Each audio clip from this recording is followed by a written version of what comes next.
Chapter 3 of Sparkling Pies and Shimmering Butterflies. Ponyville Airspace, 1:23 p.m.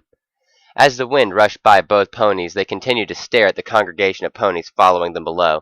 Rarity stared with a confused expression, while Fluttershy, Bot, stared down crestfallenly. The mob below only seemed to retaliate with the stare, glaring with malice at the duo that flew above. "Why are they following us?" Rarity finally spoke up, breaking the tense silence. With a sigh emanating from the machine, Fluttershy continued to stare ahead. "Rarity, what would you do if a town knew that you and a group of 5 mares saved Equestria numerous amounts of times?" "Where are you going with this, dear?" "Every pony is trying so hard to win the prize. They said that to increase their chances of winning, they should eliminate the biggest threat to the prize." Fluttershy finished with a statement with a hint of remorse in her voice. As the words left her mouth, Rarity let out a barely audible gasp. "Us," was all the unicorn could say, looking down at the mob following them. On closer inspection, she saw the mob had developed what appeared to be foam pitchforks. On an even closer inspection, the pitchforks were on fire. The foam itself showed no visible signs of combustion, so she ended up assuming it was some form of unicorn wizardry. With a sigh, Rarity gave up looking at the crowd and instead focused on the task at hand. "Why are the Pegasi not following us?"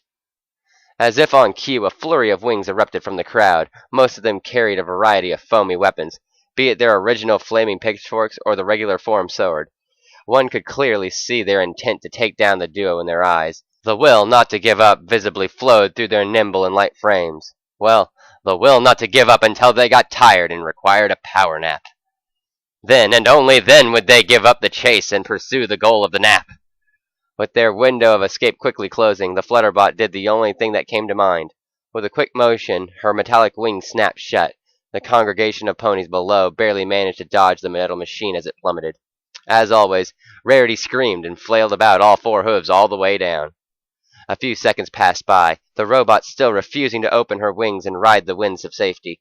The crowd above could only stare with confusion at the display, wondering why the duo was not pulling up. 3 seconds from impact, Rarity let out a silent prayer to Celestia. She dared not look at the oncoming ground. 2 seconds from impact, the Pegasus hovering above them quickly looked away, knowing the disastrous impact was about to occur.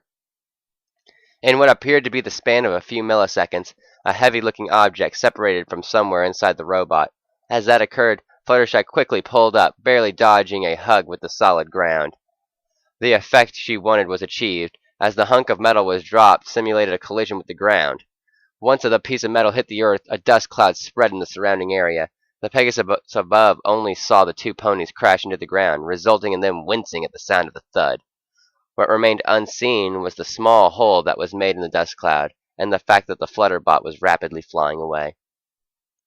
To add to the defective defeat, the metallic object that was dropped exploded in a shower of sparks and flames. The group of Pegasus above only stared down in shock, simply wanting to remove the duo from the competition and not murder them. They remained silent until a random pony went down to investigate the smoldering crater.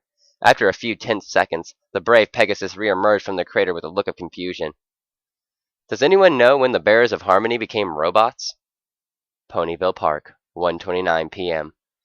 Far away from the explosion, the duo had landed at their designated meeting point. With the thought of safety in their skulls, they let their guard down and simply relaxed. The pair took the time to enjoy the evening, basking in the sunlight while they waited for the rest of their friends to arrive. A solid 30 seconds of relaxation, as a sudden cough startled the duo. Right behind them stood the massive group of ponies that were chasing them, excluding the Pegasi, who had given up the goal in pursuit of power nap. The congregation of ponies were still wielding their weapons from earlier, magical flaming pitchforks. Both Bearers of Harmony stared at the crowd, before the Flutterbot simply face-hooved. Why did I forget that we only got rid of the Pegasi of the group? And then the bludgeoning began. Ponyville Park, 1:35 p.m. And so, here we are. Fluttershy finished the retelling of how they got here, still fighting the ever-so-growing amount of ponies. Rarity was still barely managing to defeat her competitor after competitor, while Twilight was not faring any better than her marshmallowy companion. Meanwhile, Pinkie lay in the center of the fighting, eating what appeared to be popcorn, and remaining oblivious to the carnage around her. "Cool story, Philly. Could you tell it again?" Pinkie asked innocently. as a rather sneaky lime-green unicorn snuck up behind the pink pony. To the misfortune of the unicorn, an elaborate trap was sprung. A rather comical, oversized spring popped out of the ground, sending the poor pony flying. "Pinky, could you at least please help instead of eating popcorn? Where did you get popcorn anyway?" the lavender unicorn said, using a regular foamy weapon to violently swing at a pony in front of her. The pony simply pointed out to her saddlebag, saying something along the lines of "hammer space" and the author wanting room for even more creativity. Why did I bother asking? Pinky, could you at very least help us? Twilight finished by pointing out the mass of ponies in front of her, and the fact that the 3 ponies were on the verge of being overrun. "Are you sure about that? You look fine to me," she replied with a small smile, yet her shaking voice told a different story. "You should let me play, Pinky. It's been so long since I've been outside." A voice resonated in the mind of the pink pony, a voice she had not heard for a long time. The voice was composed of pure insanity. It sung a serenade of violence. It was the voice of one of her multiple personalities, more specifically, the voice of Pinkamena Diane Pie. "Remember all the fun we had, force-feeding pastries to unsuspecting ponies? Remember the time we forced the towns to try to cherry chimichanga? I still do, and you should remember the feeling of it all. So I plead to you, let me out and show you and your friends will win this fight. I'll even promise not to make them cake." With the idea slowly filling her mind, Pinky's poofy mane slowly began to deflate. Poofy curls soon became straight, as the once bright coloration of the pink pony soon transformed into a pessimistic and dull pink. The once vivid eyes grew into a sadistic glare, as a twisted grin shattered the happy smile worn by Pinky at all times. "You wanted my help, so here I am!" the pink pony screamed like a maniac as she let out an icy cold laughter. The ponies in the immediate vicinity stopped their mindless hitting and simply stared at the once colorful pony. All the while, she still let out that ice-chilling laugh, the laugh of a mad mare past redemption. "All of you," she pointed out to the crowd before continuing, "thought this would be an easy fight." She paused for a moment before reaching out a hoof at thin air. A single second passed as the bright pink saddlebags appeared out of thin air. "Well, guess what?" she asked the now terrified crowd, as both of her front forehoofs dug into the bags. "The battle is just getting started!" Pinkamena shouted out, as she pulled a pair of foam sabers from the bags, with a wicked glee that froze the group of attacking ponies, and with another bout of laughter, she charged at them with flailing hooves. The wall of pony was no match for the insane mare, as she effortlessly poured through the congregation while taking down a couple ponies with her. Behind the wall of pony, she was quickly tearing apart their ranks. From precise hits to sloppy flails, she continued to make the army crumple between her hooves. With panic spreading through the crowd, Pinkamena went for a more efficient option. A flick of her forehooves was all it took to thrust the handles of the saber into her waiting jaw. With a sharp snap, both sabers' handles rested comfortably in her mouth. She looked out at the crowd once again, only to see in the time it took to perform the small action, the group around her encompassed the pony and effectively sealed her escape. As the ponies around her grew confident with the fact that they had surrounded the menace, Pinkamena's eyes only shrunk more and her grin became even more twisted. With a twitch that resonated through the entire frame of the once pink pony, she suddenly vanished.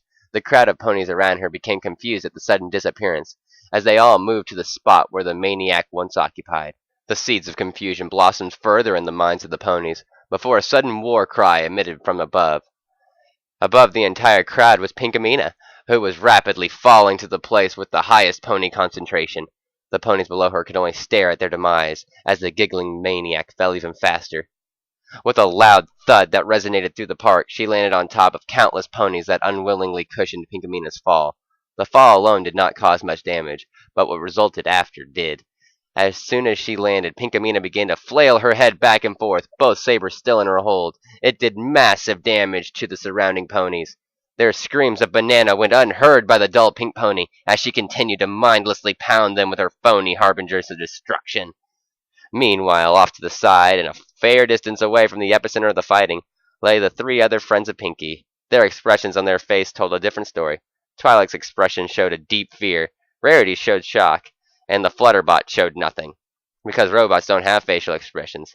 If they did, it would be silly. "Should we, stop her?" asked a concerned Twilight, who was still watching the carnage as her pink friend tore through the masses of ponies.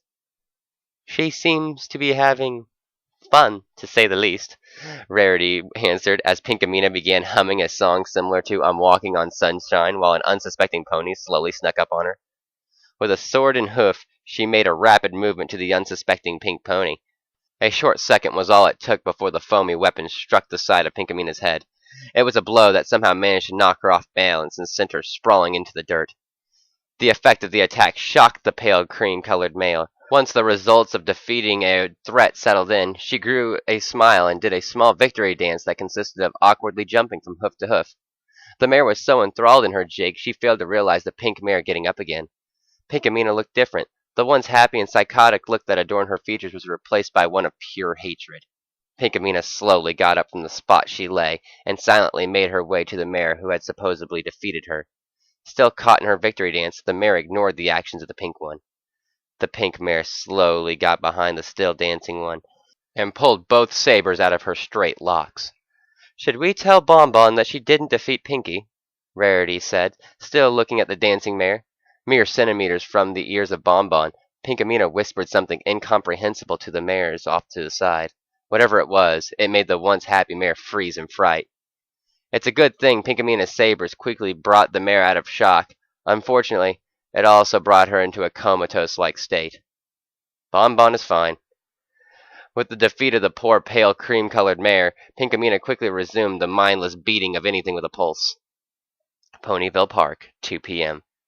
After a solid 30 minutes of intense fighting and 30 minutes of intense staring from the others, the quadruplet of ponies stared out of the carnage. In total, Pinky had managed to successfully remove an estimated 300 ponies. When told the estimation, Pinky froze up and closed her eyes. It seemed like she was fighting with a part of her mind, but the world may never know. With the Linky battle finished, and the worry of being ambushed by another group of ponies present, the bearers of Harmony decided to continue moving. With their destination unknown, they quickly returned to Ponyville to gather last-minute supplies. Said supplies consisted of a map, a compass, food, and sleeping bags. With the materials for survival at the ready, they hurriedly left Ponyville. After a solid minute of walking, Pinky asked the studious unicorn, "Hey, Twi, where are we going?" "We?"